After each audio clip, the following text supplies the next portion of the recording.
श्री राधा कृष्ण महाकथा। अरिष्टासुर के वध के बाद भी वृंदावन में शांति अधिक दिनों तक नहीं रही। मथुरा में बैठा कंस क्रोध से तिलमिला उठा।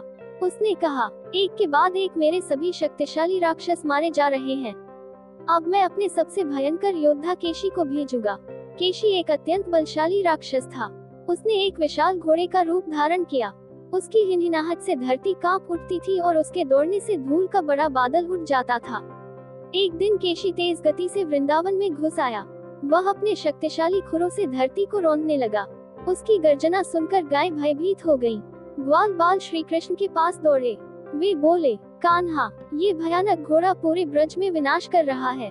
श्री कृष्ण मुस्कुराकर आगे बढ़े। उन्होंने कहा, डरो मत, अधर्म का अंत निश्चित है। केशी क्रोध से भरकर श्री कृष्ण की ओर दौड़ा और अपने विशाल मुख से उन्हें निगलने का प्रयास किया, लेकिन श्री कृष्ण ने अपना दाहिना हाथ उसके मुख में डाल दिया। धीरे धीरे उनका हाथ इतना विशाल और तेजस्वी हो गया कि केशी का दम घुटने लगा। उसकी आंखें बाहर निकल आईं। कुछ ही क्षणों में उसका अहंकार और उसका जीवन दोनों समाप्त हो गए। केशी धरती पर गिर पड़ा। पूरा वृंदावन जय श्री कृष्ण के जयघोष से गूंज उठा। देवताओं ने आकाश से पुष्पवृष्टि की। उसी समय आकाश मार्ग से देवर्षि नारद अपनी वीणा बजाते हुए वहां पहुंचे। उन्होंने श्री कृष्ण को प्रणाम किया और कहा, हे नारायण, आपकी लीलाएं अद्भुत हैं। आपने पृथ्वी का भार हल्का करने के लिए अवतार लिया है। फिर नारद जी मथुरा पहुँचे। उन्होंने कंस से कहा, जिस बालक को तुम वर्षों से मारने का प्रयास कर रहे हो, वही नंदग्राम में रहने वाले श्री कृष्ण हैं। और बलराम भी कोई साधारण बालक नहीं है। ये सुनते ही कंस का चेहरा क्रोध से लाल हो गया। उसे समझ आ गया कि उसका अंत अब निकट है। उसने तुरंत अपने मंत्रियों को बुलाया और आदेश दिया, मथुरा में एक भव्य धनुष यज्ञ का आयोजन करो। नंद बाबा और सभी ब्रजवासियों को आमंत्रित करो। विशेष रूप से कृष्ण और बलराम को अवश्य बुलाया जाए। लेकिन उसके मन में एक भयानक योजना छिपी थी। वह चाहता था कि मथुरा बुलाकर श्री कृष्ण और बलराम का वध कर दे। उधर बरसाना में श्री राधा ध्यान में बैठी थी। उन्हें अनुभव हुआ कि अब समय बदलने वाला है। उन्होंने अपनी सखियों से कहा, मुझे लगता है कि शीघ्र ही श्याम को वृंदावन से बाहर जाना होगा। सखियां उदास हो गईं। ललिता ने पूछा, क्या श्याम हमें छोड़कर चले जाएंगे? राधा जी ने शांत स्वर में कहा, प्रेम दूरी से समाप्त नहीं होता। सच्चा प्रेम तो हृदय में सदैव जीवित रहता है। उसी समय दूर से श्री कृष्ण की बांसुरी की मधुर धुन सुनाई दी। राधा जी ने आंखें बंद कर लीं। उन्होंने मन ही मन कहा, हे श्याम, चाहे आप कहीं भी रहें, मेरा हृदय सदा आपके चरणों में रहेगा। वृंदावन की मंद हवा उस बांसुरी के स्वर को पूरे ब्रज में फैला रही थी, लेकिन इस मधुर संगीत के पीछे आने वाले विरह की हल्की आहट भी छिपी थी। श्री राधा कृष्ण महाकथा। केशी राक्षस के वध और देवर्षि नारद के संदेश के बाद कंस समझ गया कि अब श्री कृष्ण को वृंदावन में रहने देना उसके लिए विनाश का कारण बनेगा। उसने अपने विश्वसनीय और धर्मपरायण मंत्री अक्रूर को बुलाया। कंस ने कहा, अक्रूर, तुम तुरंत वृंदावन जाओ। नंद बाबा, कृष्ण और बलराम को धनुष यज्ञ देखने के लिए मथुरा ले आओ। अक्रूर बाहर से शांत थे, लेकिन भीतर उनका हृदय आनंद से भर उठा। उन्होंने मन ही मन सोचा, आज मुझे स्वयं श्री कृष्ण के दर्शन का सौभाग्य मिलेगा। इससे बड़ा पुण्य और क्या हो सकता है। अगले दिन प्रातःकाल अक्रूर अपने रथ पर बैठकर वृंदावन की ओर चल पड़े। जैसे जैसे वे ब्रज के निकट पहुंचते गए, उनका हृदय भक्ति से भरता गया। उन्होंने दूर से वृंदावन की धूल देखी और भाव विभोर होकर बोले, धन्य है ये भूमि, जहां स्वयं भगवान बालक बनकर विचरण करते हैं। संध्या के समय वे नंद बाबा के घर पहुंचे। नंद बाबा ने उनका आदर पूर्वक स्वागत किया।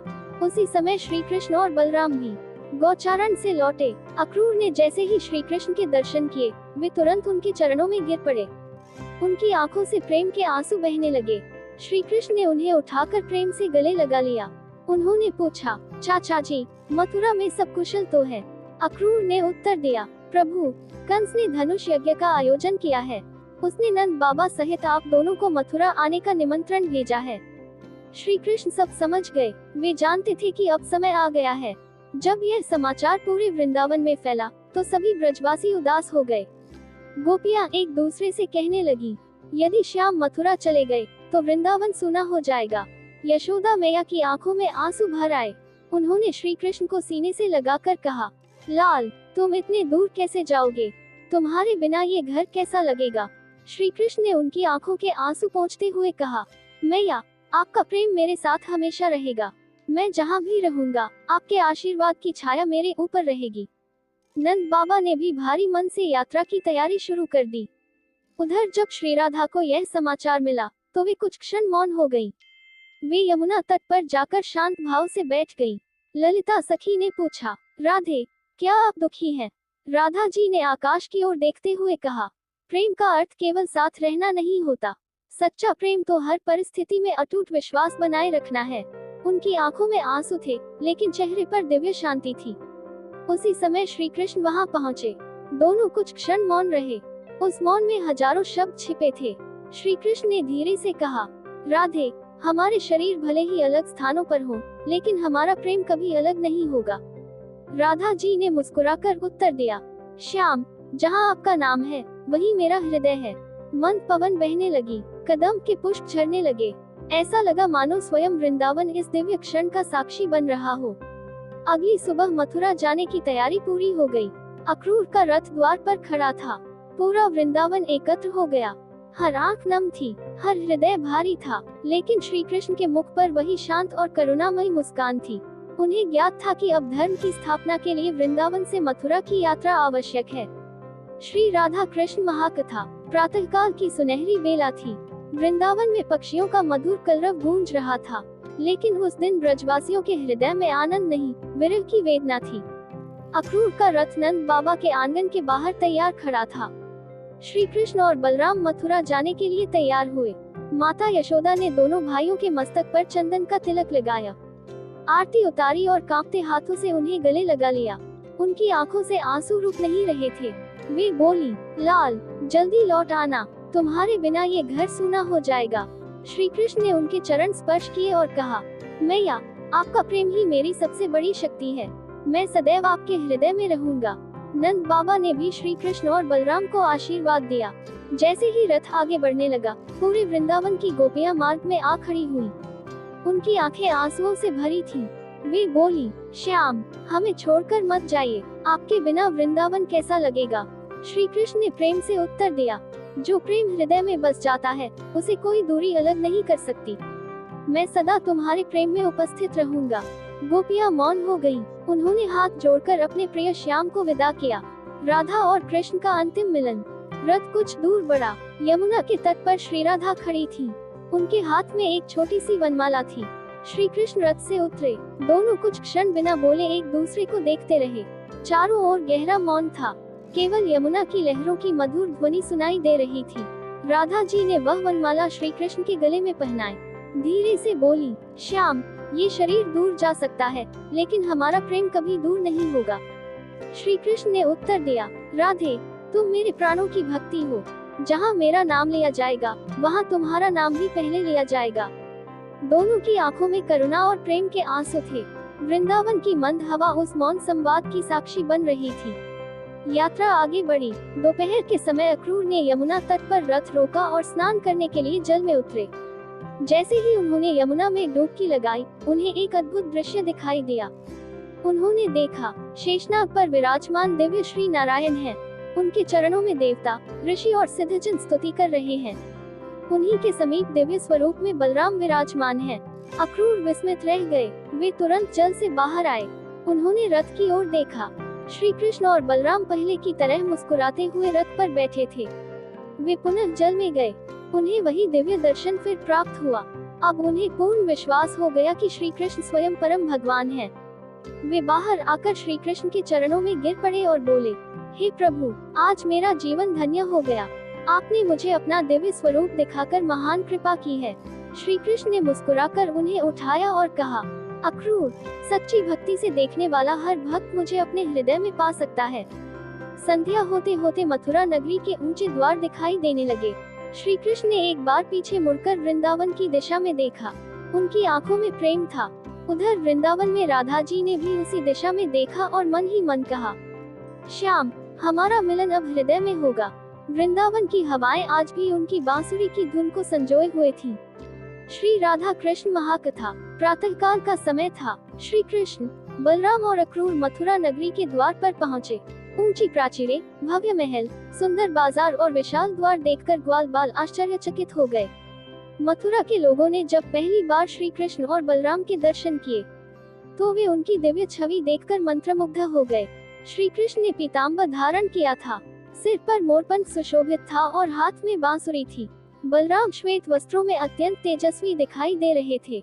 नगर की स्त्रियां अपने घरों की छतों पर आ गईं और कहने लगी, धन्य है वे ब्रजवासी जो प्रतिदिन इन दिव्य भाइयों के दर्शन करते हैं।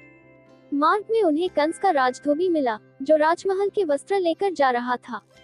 श्री कृष्ण ने प्रेम पूर्वक कहा, भाई यदि तुम हमें कुछ सुंदर वस्त्र दे दो तो तुम्हारा कल्याण होगा। लेकिन राजधोबी अहंकार से भर गया।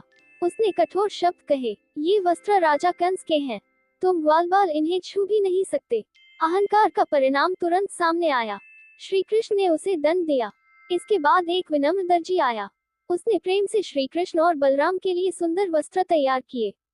श्री कृष्ण उसकी भक्ति से प्रसन्न हुए और उसे समृद्धि तथा सुख का आशीर्वाद दिया। आगे चलते हुए श्री कृष्ण की भेंट कुब्जा नाम की एक दासी से हुई। वह चंदन और सुगंधित लेप लेकर कंस के महल जा रही थी। उसका शरीर झुका हुआ था लेकिन हृदय श्रद्धा से भरा था। श्री कृष्ण ने मुस्कुराकर कहा, बहन यदि तुम यह चंदन हमें अर्पित कर दो तो हमें प्रसन्नता होगी। कुब्जा ने अत्यंत प्रेम से चंदन श्री कृष्ण और बलराम के शरीर पर लगाया। उसकी निष्काम सेवा देखकर श्री कृष्ण ने करुणा से उसके दोनों हाथ पकड़े और हल्के से उसे सीधा कर दिया। क्षण भर में उसका झुका हुआ शरीर सीधा हो गया। वह अत्यंत सुंदर और स्वस्थ हो गई। कुब्जा की आंखों से आंसू बह निकले। वह बोली, प्रभु आपने मेरा जीवन बदल दिया। श्री कृष्ण मुस्कुराए और बोले, सच्ची श्रद्धा कभी व्यर्थ नहीं जाती। इसके बाद श्री कृष्ण और बलराम धनुष यज्ञ स्थल पर पहुँचे। वहाँ एक विशाल दिव्य धनुष रखा था जिसकी रक्षा अनेक सैनिक कर रहे थे। श्री कृष्ण ने उस धनुष को सहज भाव से उठाया। सैनिक चिल्लाए, रुको, ये राजा कंस का धनुष है। लेकिन श्री कृष्ण मुस्कुराए। उन्होंने धनुष पर प्रत्यंचा चढ़ाने का प्रयास किया। उसी क्षण धड़ाम, विशाल धनुष दो टुकड़ों में टूट गया। उसकी गर्जना पूरे मथुरा नगर में गूंज उठी। सैनिकों ने श्री कृष्ण पर आक्रमण किया लेकिन श्री कृष्ण और बलराम ने उनका सामना किया और उन्हें परास्त कर दिया। राजमहल में बैठे कंस ने धनुष टूटने की भयंकर आवाज सुनी। कुछ ही देर में सैनिकों ने आकर समाचार दिया, महाराज जिस धनुष की रक्षा वर्षों से की जा रही थी उसे कृष्ण ने पल भर में तोड़ दिया। ये सुनकर कंस के चेहरे का रंग उड़ गया। उस रात उसे अनेक अशुभ स्वप्न आने लगे। उसे लगने लगा कि उसका अंत अब बहुत निकट है, लेकिन उसका अहंकार अभी भी समाप्त नहीं हुआ। उसने अगले दिन होने वाले मल्लयुद्ध की तैयारी का आदेश दिया। उधर वृंदावन में श्री राधा ने ध्यान में ये सब देखा। उन्होंने मंद मुस्कान के साथ कहा, धर्म की विजय का समय निकट है। मेरे श्याम अधर्म का अंत करके संसार में न्याय की स्थापना करेंगे। सखियां राधे श्याम का कीर्तन करने लगी। यमुना की लहरें भी मानो उसी विजय का गीत गा रही थी। श्री राधा कृष्ण महाकथा। मथुरा नगरी में अगली सुबह उत्सव जैसा वातावरण था। नगर के विशाल रंगभूमि में हजारों लोग एकत्र हुए थे। राजा कंस अपने ऊंचे सिंहासन पर बैठा था, परंतु उसके मन में भय छिपा हुआ था। उसे बार बार वही भविष्यवाणी याद आ रही थी कि देवकी का 8वां पुत्र ही उसका अंत करेगा। उधर श्री कृष्ण और बलराम शांत भाव से रंगभूमि की ओर बढ़ रहे थे। कंस ने रंगभूमि के मुख्य द्वार पर अपने विशाल और अत्यंत क्रूर हाथी कुबल्यापीन को खड़ा कर दिया था। उसने महावत को आदेश दिया, जैसे ही कृष्ण और बलराम आए, इस हाथी से उन्हें कुचल देना। जब श्री कृष्ण द्वार पर पहुंचे, तो उन्होंने महावत से कहा, मार्ग छोड़ दो, हमें भीतर जाना है। लेकिन महावत ने हाथी को उन पर हमला करने का आदेश दे दिया। विशाल हाथी क्रोध से चिन्हता हुआ श्री कृष्ण की ओर दौड़ा। श्री कृष्ण बिजली की गति से एक ओर हट गए। उन्होंने हाथी की सूंड पकड़ ली और उसे जोर से घुमाया। कुछ ही क्षणों में उन्होंने उसे धरती पर गिरा दिया। हाथी फिर उठा, लेकिन इस बार श्री कृष्ण ने उसके दांत तोड़ दिए और उसे परास्त कर दिया। पूरा मथुरा यह अद्भुत दृश्य देखकर स्तब्ध रह गया। बलराम मुस्कुराए और बोले, भैया अधर्म का अंत निश्चित है। श्री कृष्ण और बलराम विजयी होकर रंगभूमि में पहुँचे। उनके तेज को देखकर लोग अलग अलग भाव से उन्हें देखने लगे। ब्रजवासी उन्हें अपना प्रिय कान्हा मान रहे थे। ऋषि मुनि उनमें परमात्मा का स्वरूप देख रहे थे। योद्धा उन्हें महान वीर समझ रहे थे और कंस, वह उन्हें अपनी मृत्यु के रूप में देख रहा था। कंस ने अपने 2 सबसे शक्तिशाली पहलवानों चाणूर और मुष्टिक को आदेश दिया, इन दोनों ग्वालबालों का यही अंत कर दो। चाणूर ने श्री कृष्ण को ललकारा, कृष्ण आओ मुझसे युद्ध करो। मुष्टिक ने बलराम को चुनौती दी, मल्ल युद्ध आरंभ हुआ। चाणूर अत्यंत बलवान था, लेकिन श्री कृष्ण की गति और शक्ति के सामने वह टिक नहीं सका। कुछ ही समय में श्री कृष्ण ने उसे उठाकर जमीन पर पटक दिया। चाणूर का अंत हो गया। उधर बलराम ने भी मुष्टिक को परास्त कर दिया। इसके बाद कोट, शल और तोशल जैसे अन्य पहलवान भी आए, लेकिन दोनों भाइयों ने उन्हें भी हरा दिया। रणभूमि जय श्री कृष्ण के जयघोष से गूंज उठी। अपने सभी पहलवानों की हार देखकर कंस क्रोध से कांप उठा। उसने सैनिकों को आदेश दिया, इन दोनों को तुरंत पकड़ लो, नंद बाबा को बंदी बना लो और वसुदेव तथा देवकी को भी मार डालो। लेकिन अब समय बदल चुका था। श्री कृष्ण ने कंस की ओर दृढ़ दृष्टि से देखा। पूरा रंगमंच शांत हो गया। सभी को आभास हो गया कि अब वह क्षण आने वाला है जिसका वर्षों से इंतजार था। कंस के चेहरे पर भय स्पष्ट दिखाई दे रहा था। उधर वृंदावन में श्री राधा ध्यानमग्न थी। उन्होंने आंखें बंद करके कहा, हे श्याम, आज धर्म की विजय और अधर्म के अंत का समय आ पहुंचा है। मेरी प्रार्थना है कि समस्त संसार में सत्य, करुणा और धर्म की स्थापना हो। उसी क्षण मथुरा की दिशा से मंद पवन चली, मानो स्वयं प्रकृति भी इस ऐतिहासिक क्षण की प्रतीक्षा कर रही हो। श्री राधा कृष्ण महाकथा। मथुरा की विशाल रणभूमि में गहरा सन्नाटा छा गया। चारों ओर हजारों लोग उपस्थित, सभी की निगाहें श्री कृष्ण और कंस पर टिकी थी। कंस क्रोध और भय से कांप रहा था। उसने अपने सैनिकों को फिर आदेश दिया, लेकिन अब समय बदल चुका था। श्री कृष्ण सिंह के समान वेग से उछले और सीधे कंस के ऊंचे सिंहासन पर पहुंच गए। कंस ने तलवार उठाकर आक्रमण करना चाहा, किंतु श्री कृष्ण ने उसका हाथ रोक लिया। उन्होंने उसे सिंहासन से नीचे खींच लिया। कुछ ही क्षणों में अधर्म, अत्याचार और अहंकार का प्रतीक कंस पराजित हो गया। कंस का अंत होते ही पूरी रणभूमि जय श्री कृष्ण के जयघोष से गूंज उठी। आकाश से देवताओं ने पुष्पवृष्टि की, ऋषि मुनियों ने भगवान की स्तुति की। देवताओं ने कहा, धर्म की विजय हुई है, पृथ्वी का भार हल्का हुआ है। कंस के वध के बाद श्री कृष्ण और बलराम सीधे उस कारागार में पहुंचे जहां उनके माता पिता देवकी और वसुदेव वर्षों से बंदी थे। श्री कृष्ण ने अपने हाथों से कारागार के बंधन खोल दिए। देवकी और वसुदेव ने अपने पुत्रों को सामने देखा तो उनकी आंखों से आनंदाश्रु बह निकले। वे बोले, पुत्र, आज हमारा जीवन सफल हो गया। श्री कृष्ण ने विनम्रता से उनके चरण स्पर्श किए और कहा, माता पिता की सेवा ही संतान का सबसे बड़ा धर्म है। इसके बाद श्री कृष्ण ने कंस के पिता महाराज उग्रसेन को कारागार से मुक्त कराया। उन्होंने कहा, महाराज, अब मथुरा का शासन आप संभालें। राज्य का उद्देश्य प्रजा की सेवा और धर्म की रक्षा है। उग्रसेन का पुनः राज्याभिषेक हुआ। पूरी मथुरा आनंद से भर उठी। गरीबों में अन्न और वस्त्र बांटे गए, मंदिरों में दीप जलाए गए, हर ओर उत्सव मनाया जाने लगा।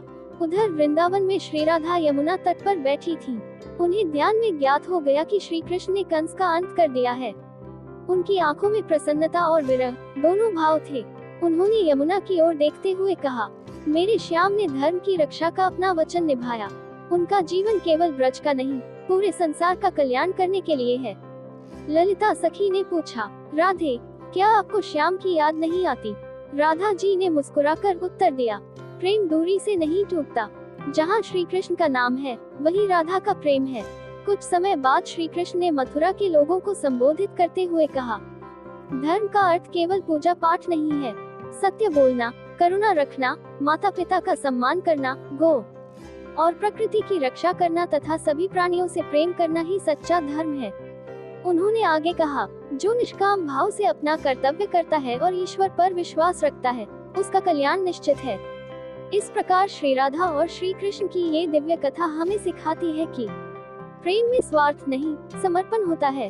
भक्ति में अहंकार नहीं, विनम्रता होती है। धर्म अंततः अधर्म पर विजय प्राप्त करता है। ईश्वर सदैव अपने भक्तों की रक्षा करते हैं। सच्चा प्रेम समय, दूरी और परिस्थितियों से कभी समाप्त नहीं होता।